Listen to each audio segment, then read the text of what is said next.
We start with AFL, and Lance Franklin is adamant that he'll see out the full 9 seasons of his $10 million deal with the Sydney Swans. Adam Curley was there as Buddy was unveiled in Sydney. Well, it's certainly a different look, but Lance Franklin has been unveiled in the red and white and denies he made the move to Sydney to escape the spotlight of the AFL mad city of Melbourne. Definitely not. Escaping the fishbowl, I think in terms of that, it had no impact on my decision to come to Sydney at all. It was, I've obviously got friends, I've got family up here. Sydney are a great football club, and I just wanted a different opportunity and a new start. And Sydney were able to come to the table, and yeah, it was a tough decision to leave Hawthorn Football Club. Winning a premiership definitely did help, but yeah. Love Hawthorn Football Club to death still. There was plenty of talk about whether Franklin can fit into the famous Swans culture, but the former Hawk doesn't see an issue.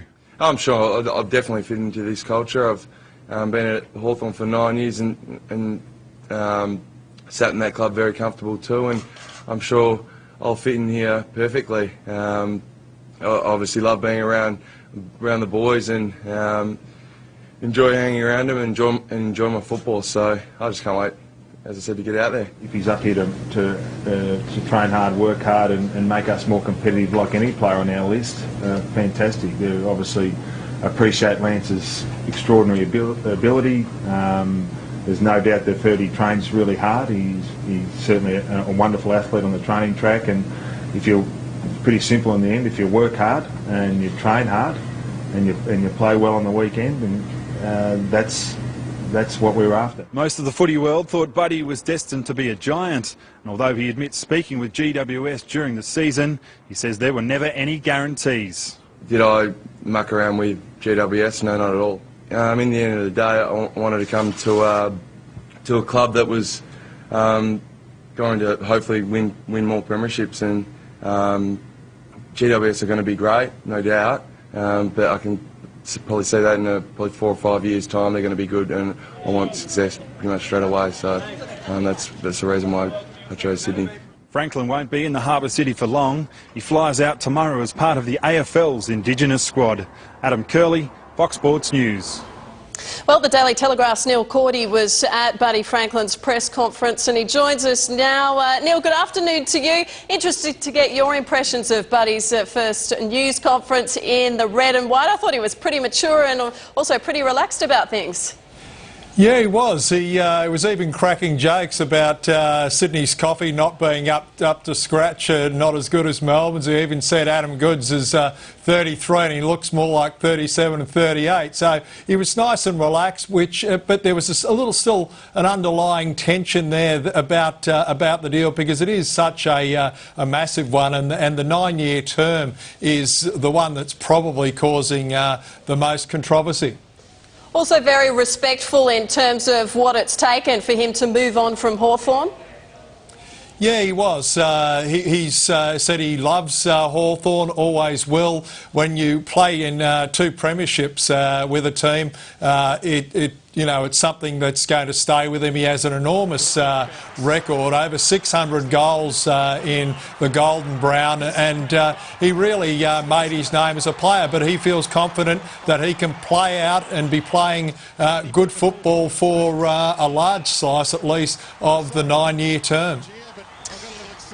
There were plenty of fans already lining up for his autograph at this unveiling of Buddy in the red and white. He said that the fishbowl of Melbourne didn't come into it, escaping that scenario. But what do you think he'll be in for in his time in Sydney?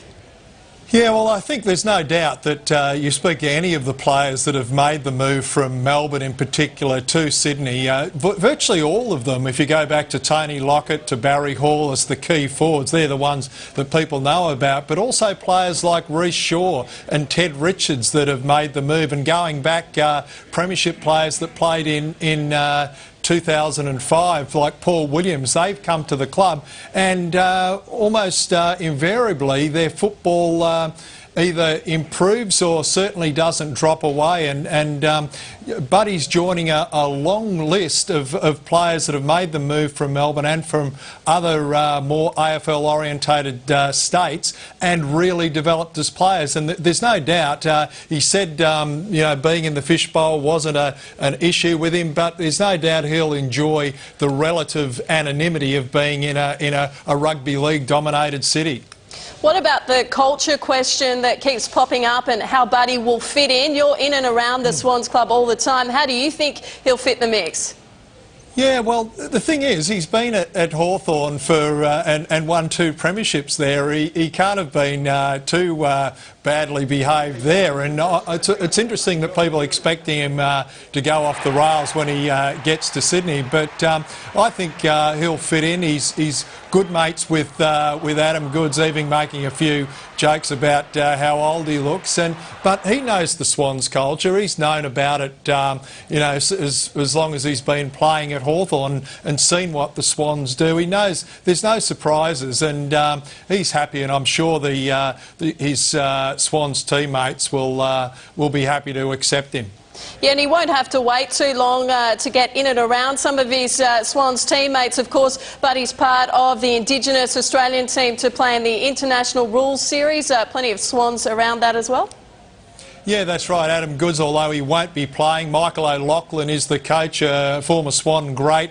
There's Tony Armstrong and Lewis Jetta also he'll be playing alongside. So he'll be in a semi-Swans culture there. And given that, and he might even be captain of that team, so he'll have a little learner's course. All right, Neil, we'll leave it there. Good talking as always. Thank you.